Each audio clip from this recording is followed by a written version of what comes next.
So I talk often at FITSNews about the open microphone and how important it is. And one of my favorite things to see is when people grab that mic, make good points, and when it starts a larger discussion in our state and in our communities. And that happened this month. We had a guest column a few weeks ago from a gentleman from Greer, South Carolina, by the name of Joe Whitmire. Joe submitted a column.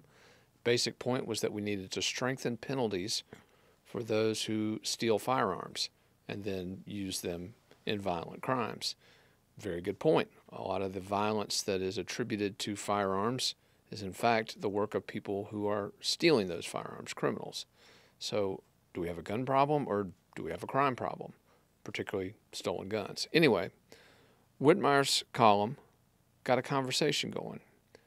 And there's a city councilwoman in Columbia, South Carolina, Adity Bustles, who's proposing some regulations at the city level in South Carolina's capital city, which would require certain reporting in the event of a firearm theft. Now, haven't really reviewed the ordinance yet that she's proposing, but definitely we'll look forward to covering that on FITSNews. But one of the things I do think is important is that she referenced conversations in the community as being part of the reasons that she is pushing this ordinance. And folks, those are conversations that you are starting every time you submit a column or a letter or weigh in on something that we're publishing or address our audience on your own. That's why it's so important.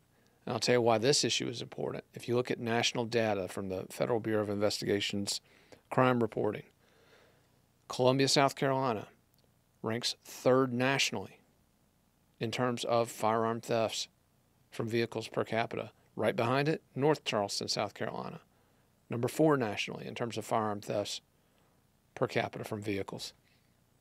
There's a problem here, folks.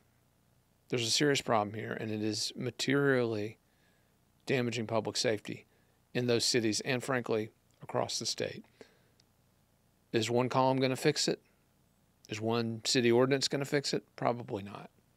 But the fact that we're having this conversation, that we're hosting this conversation, gets us a little closer to a positive outcome. So I want to thank Joe Whitmire for submitting that column. I want to thank Adity for her work in at least advancing this issue. Again, haven't looked at her ordinance, given it my Second Amendment, pro-Second Amendment screening. Look forward to doing that. But she's participating in that debate. And that debate is starting right here with your letters. So keep them coming because, folks, they're making a difference. And ultimately, that is what all this is about.